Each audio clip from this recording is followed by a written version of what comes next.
We have been hunting for classic relics, my fellow hunters, and we have found one. From all the way back to the dawn of RPGs, we are adventuring into a world of fantasy that has stood the test of time and is not Dungeons and Dragons. Wait, what? What? There were other games other than D&D at the dawn of RPG? Yes, and it's very interesting, so I'm going to But go I thought into that how D&D Oh was my the gosh, dawn just of please stop RPGs. talking. How can there Okay. be Brian, another can you get her out of RPG here? at the dawn Brian, of RPGs? just get her hey, out. wait, Thank you. what? Yes, I'm not finished. out the I'm door. not finished. D&D forever. Thank you.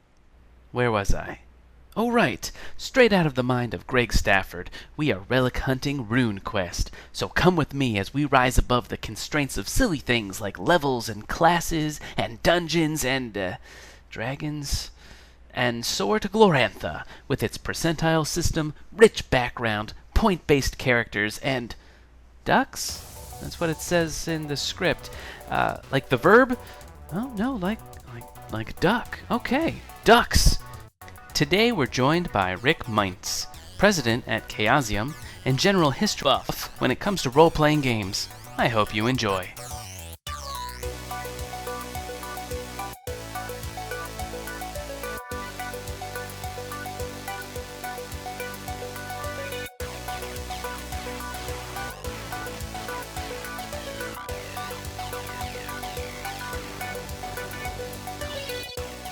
It has a number of unique qualities, but some of the major ones go back to really when it first came out in 1978. And at that time, most role-playing games, such as Dungeons and Dragons, Tunnels and Trolls, they were rule systems. Mm-hmm. And they just presented the rules, very much generic fantasy in many respects. And RuneQuest was the first one that added in the game world of Glorantha as its standard world, and it of course had a lot of wonderful examples woven throughout the book as an ongoing saga called Rurik Saga, where it gave examples of combat, rolling up your character, pretty much all the different things you could do in the game, casting magic, how finding treasure, all these things with these wonderful in-world examples. And so that certainly was one of its unique qualities that stood out the most. But there were also the fact that it was a game that had, no character classes, no experience points. It allowed you to have a wide range of things that if you were interested in it, you could make it part of your character. It didn't have the restrictions of magic users can't wear armor or clerics can't use edge weapons, those type of things.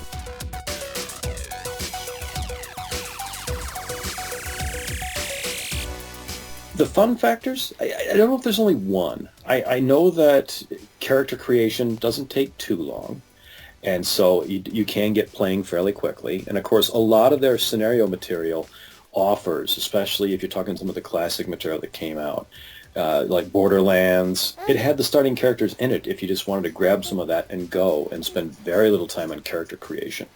And a lot of the scenarios and supplements pretty much took the don't know much about Glorantha. You're starting out with just a very basic, I'm a teenage villager, or I'm, a backwoods, whatever.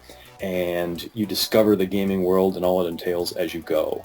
And so it really unfolds quite nicely, especially for newer characters. And that's why I think got a lot of people really hooked in it.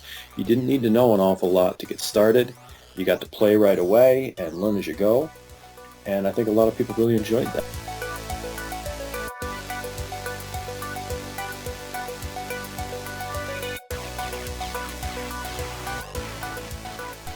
Well, it started on July 4th in 1976, right around the time of the bicentennial.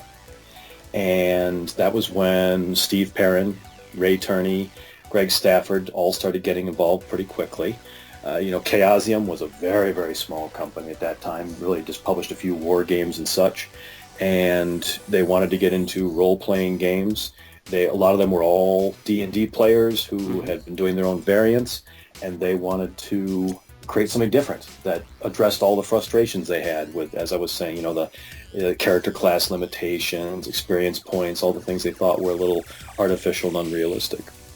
And so over the next year and a half or so, they worked out all the RuneQuest rules, and it debuted in Ann Arbor, Michigan, at Origins '78.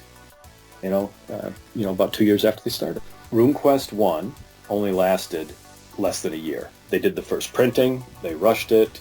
There were a lot of things they wanted to tweak, but they really wanted to have a game for Origins, and so they knew, even when they had it at Origins and they were selling every copy they brought and sold out the first print run, they wanted to revise it.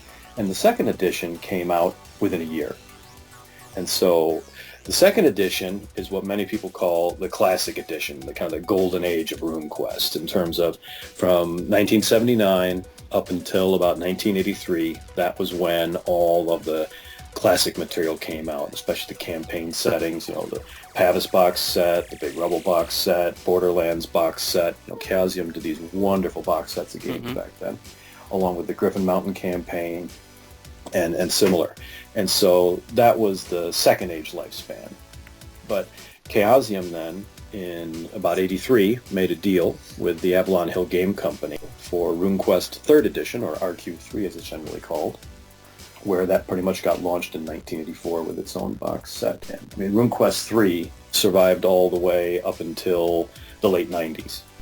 RuneQuest 3 was a very different approach, because that's when the game world of Glorantha became, less integrated with the overall game system. It was largely removed from the box set and from the rule books. It was in there as a supplemental book. There were Gloranthan supplements and there were Gateway supplements. They also greatly expanded sorcery and a lot of other rules. So the rule book definitely got bigger between RuneQuest 2 and RuneQuest 3. It went from 130 pages to more than double that. And then in the late 90s, Avalon Hill pretty much let it all go. Right. They were getting out of the marketplace entirely. The rights pretty much went back to Greg Stafford, not Chaosium, because Greg had left Chaosium by that time as an employee.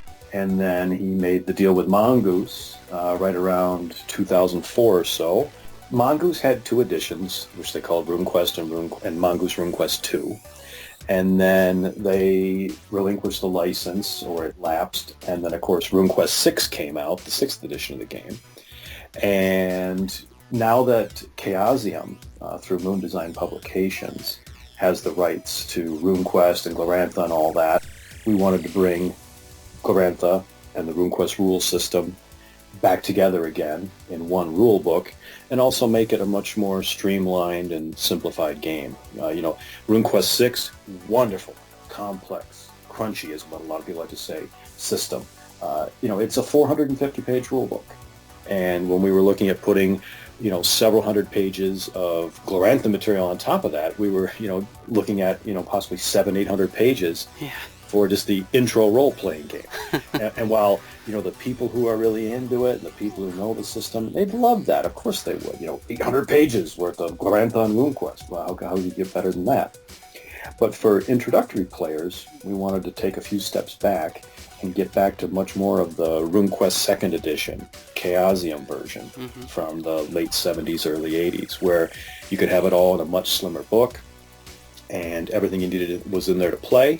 And it was going to focus on Glorantha. Great. So that's what's in the works for a good preview debut at Gen Con this year in 2016. Fantastic. So a real return to kind of the more of the Golden Age style RuneQuest is what we have to look forward to here. I believe so, yes.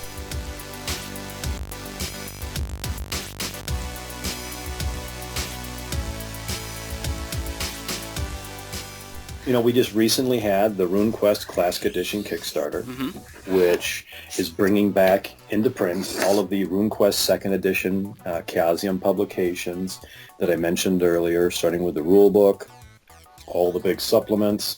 And so that way a lot of people who didn't want to pay collector's prices for all these things can get their hands on those things again. We're already well underway of getting that one all fulfilled. The rule books are printed and getting the PDFs out and all that. So there's all that classic RuneQuest you can get to, very old school role-playing, so to speak. And so there'll be a wide choice of ways you can play the RuneQuest rules system, and especially with the new one coming out soon. Well, my fellow hunters, that's a wrap. Next time you see Rick and the Chaosium gang at a convention, give them a high five and thank them for all the new adventures RuneQuest is headed for. Click the subscribe button if you'd like to see more content as it comes out. And remember to play like the dice are trying to kill you, because they are.